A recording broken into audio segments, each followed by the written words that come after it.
Saya mau langsung ke Bung Harpa tadi. Pertanyaan Iya. yang tadi ya, bahwa nggak apple to apple kalau kita melihat di liga-liga di tetangga kita yang memang memperbolehkan 11 bahkan 12 pemain. Ya pertama contoh itu kan nggak selalu harus pasti benar kan, itu Iya. dulu gitu. Yang kedua kalau kita lihat Singapura itu kan penduduknya berapa, 5 juta kalau nggak salah. 5 juta itu kan perempuan dan laki-laki ya. Nggak semuanya main bola. Nggak semuanya main bola juga, ada yang kakek-kakek, ada yang bayi gitu. Jadi hanya mungkin yang available untuk main bola mungkin nggak sampai 1 juta. Sementara kita 200 something juta, sangat besar.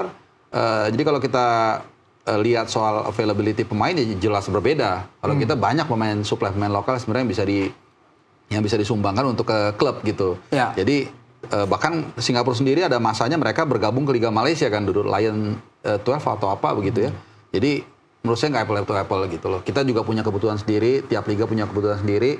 Itu menjadi patokan kita atau menjadi salah satu bahan referensi oke-oke aja. Tapi menurut saya nggak apple to apple dan itu yang tadi saya bilang sebenarnya banyak juga di luar itu PR yang harus kita benahi ya. Soal kebetulan kemarin juga saya sempat ngobrol dengan Tom Bayer, kalau nggak salah di Nusantara TV juga sempat zooman. Jadi di luar availability kita yang banyak, ada PR yang sebenarnya harus dibenahi juga soal bagaimana menempa pemain skill itu dari kecil itu benar-benar bagus skillnya. Oh iya. Dan itu dia bilang salah satu yang paling penting itu nahan bola. Dan kapan saya tanya itu mulai diajarin? As soon as they can walk. Jadi dari mungkin umur 4-4 tahun. Nah, jadi kita tuh punya tantangan dari segi kualitas, bagaimana kita punya kurikulum yang bagus. Ya, dan itu harusnya tugas direkturnya teknik nih yang baru saja ditunjuk Indra Safri, dan juga kuantitas. Nah, kuantitas ini kan kita udah kalah nih sekarang.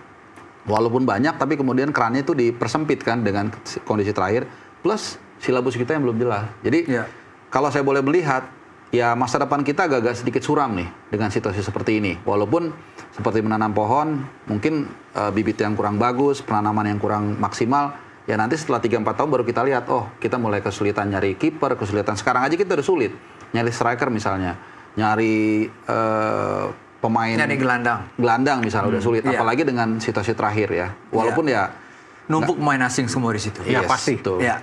Gimana Bung Topan? Iya, dengan banyak pemain asing itu kan mempersempit juga untuk pencarian pemain-pemain tim nasional, terutama yang ada di lini serang kan kelihatan sekali sekarang siapa kalah. Apalagi sekarang ya kita melihat ya cuma ada Ole di sana yang paling ada yang bagus. Kalau di tim kita semua pemain yang bermain di sayap semua. Egy di sayap, ya kan. Ricky Kambuaya juga bisa di sayap. Vano juga bisa bermain di sayap. Jadi kehilangan karena semua sudah pemain-pemain asing yang ada di lini depan untuk striker. Gelandang juga semakin sulit buat kita untuk bisa masuk pemain-pemain kita. Jadi memang ini menjadi problem juga. Karena semakin banyak pemain asing itu ya mereka bisa merebut tempat-tempat utama itu yang ada di sini. Tapi sekarang tinggal pembinaan usia dini aja ditingkatkan untuk ke depan bagaimana untuk bisa mengisi slot ini. Karena saya pikir untuk bersaing dengan pemain senior agak berat, Boy. Nah ini kan alasan dari federasi ini bahwa transfer ilmu dan pengalaman ini terjadi nggak sih yang kita lihat dari musim sebelumnya? Ya itu tadi yang saya katakan ya, kalau memang kita mau transfer ilmu harusnya kan yang jaraknya itu jangan hanya setengah satu level di atas kita kan, harus 2 level di atas kita dan bukan hanya secara skill ya, tapi juga attitude.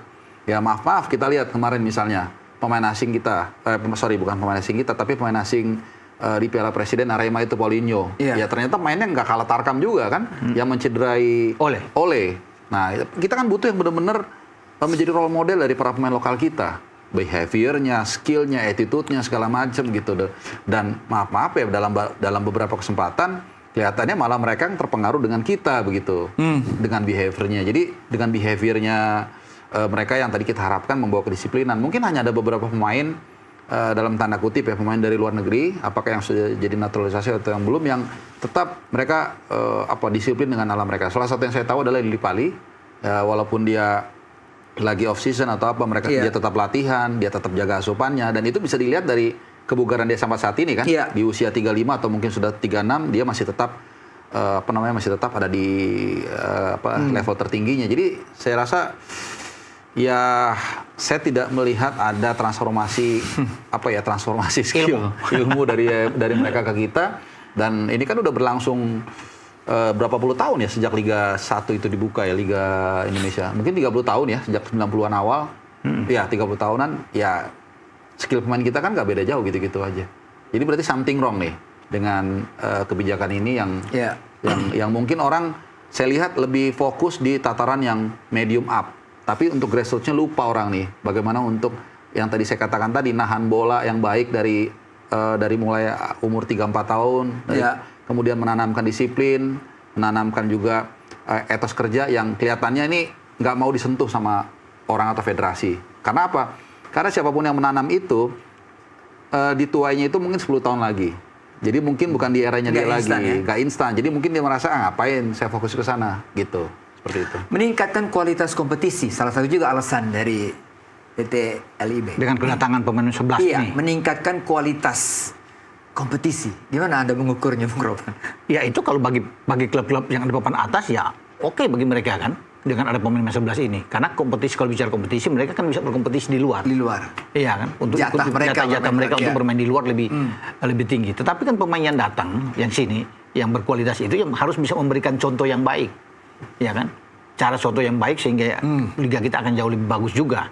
Ya kan, bukan sembarangan pemain yang akan datang, harus dilihat juga. Itu yang bilang tadi oleh Harpa bahwa kualitas pemain itu harus dicek benar-benar.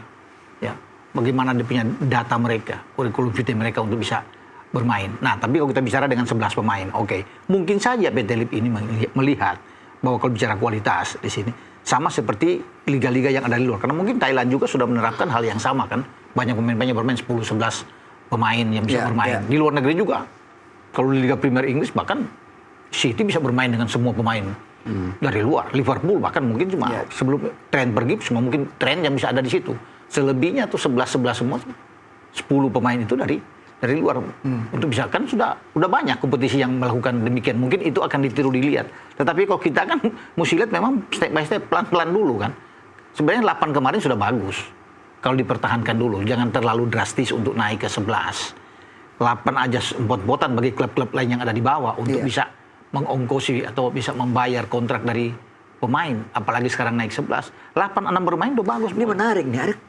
Ada juga impactnya ketimpangan pendapatan dari pemain asing yang 11 dengan pemain lokal yang jarang bermain. Iya. Gimana?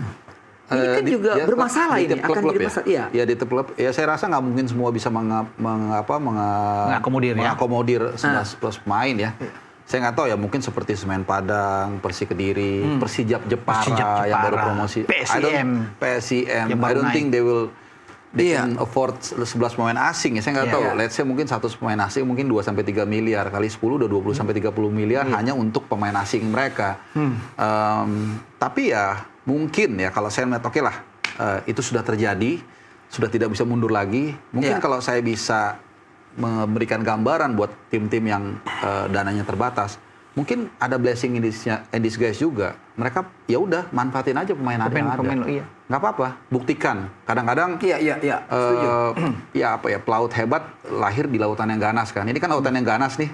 Mungkin ketemu tim seperti Persib atau Dewa United atau Bali atau Persija yang punya 6-7 pemain asing. Ya tapi kalau mereka bisa memaksa pemain asli mereka, pemain lokal untuk bisa compete, untuk mereka bisa memotivasi, ya saya pikir akan ada buahnya juga gitu. Memang terkesan gampang kita ngomong, tapi itu adalah situasi yang orang nggak bisa pilih. Ya, tadi seperti Persijap Jepara, dia dengan segala hormat ya, saya rasa mereka sulit untuk mengakomodir 11 pemain. Ya udah pakai aja pemain lokal. Tapi bagaimana mereka bisa memotivasi para pemain ini, jadikan situasi yang tidak menguntungkan ini sebagai motivasi untuk membuktikan. Mungkin itu aja yang bisa mereka lakukan. Karena nggak semua dalam di dunia ini bisa yang sesuai yang kita inginkan. Ini gitu. juga mungkin salah satu pengaruhnya di ruang ganti.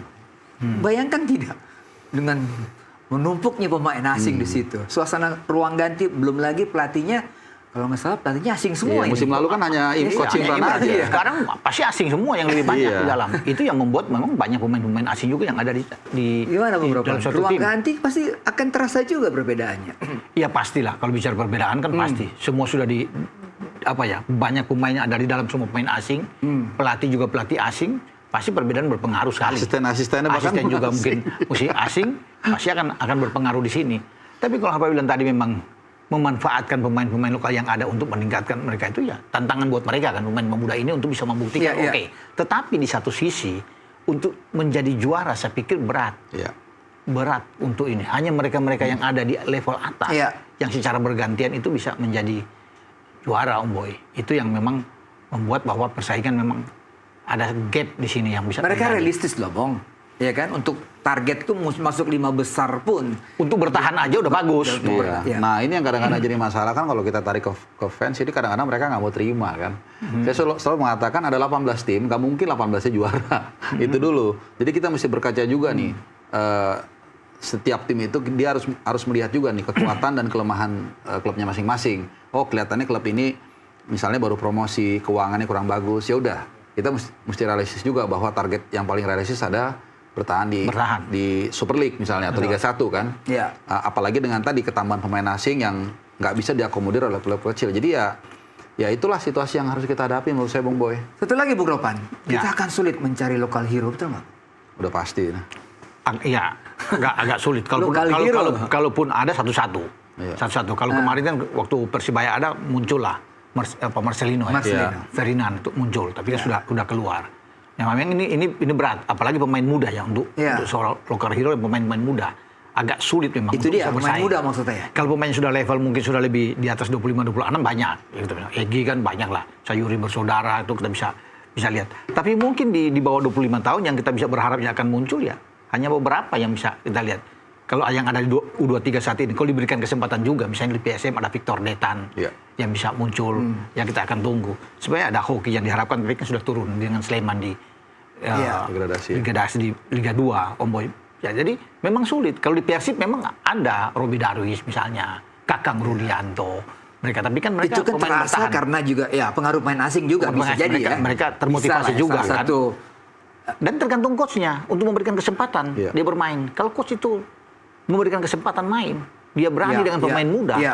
Itu oke. Di Dewa United kita bisa lihat Septian dikasih kesempatan untuk bisa bermain. Egy diberikan kesempatan. Ini yang lebih ironis lagi nih Bu. Saya menggambarkannya. Akan banyak pemain muda atau pemain lokal kita yang justru main di Tarkam. Iya, betul. Nah, berarti gradasinya kan Ini turun. maaf ya. ini, harus saya katakan gradasinya gini. kan turun ya. Iya. Yang tadi jadi Liga 1 dia main, terus kesempatannya terhempit, dia kan turun ke Liga 2. Iya. Pasti kan begitu kan? Iya. Karena dapur harus ngebul kan? Iya. Liga 2 turun ke Liga 3. Nah, Liga 3 itu tadi mungkin turun ke Tarkam di jadinya. Nah, ya itulah situasi yang harus kita hadapi, suka atau nggak suka. Belum lagi kalau kita lihat para pemain muda yang saat ini mungkin di U13, U14, U12 atau U16, mungkin dia udah mulai melihat kayaknya makin susah nih harapan untuk bisa makan di sepak bola. Ya karena kan makin kecil kesempatannya. Nah, secara mental itu saya nggak tahu ya, saya rasa sih ada pengaruhnya juga ya. Dengan makin sempitnya keran untuk menembus pemain senior, karena selama ini pun di tim nasional kita juga udah tahu kan banyak pemain pemain diaspora ini kan juga satu, walaupun ini mungkin akselerasi beda lah, tapi akhirnya setiap sudut ini kita seperti dimampetin gitu loh untuk kesempatan bagi para pemain kita bangkit gitu.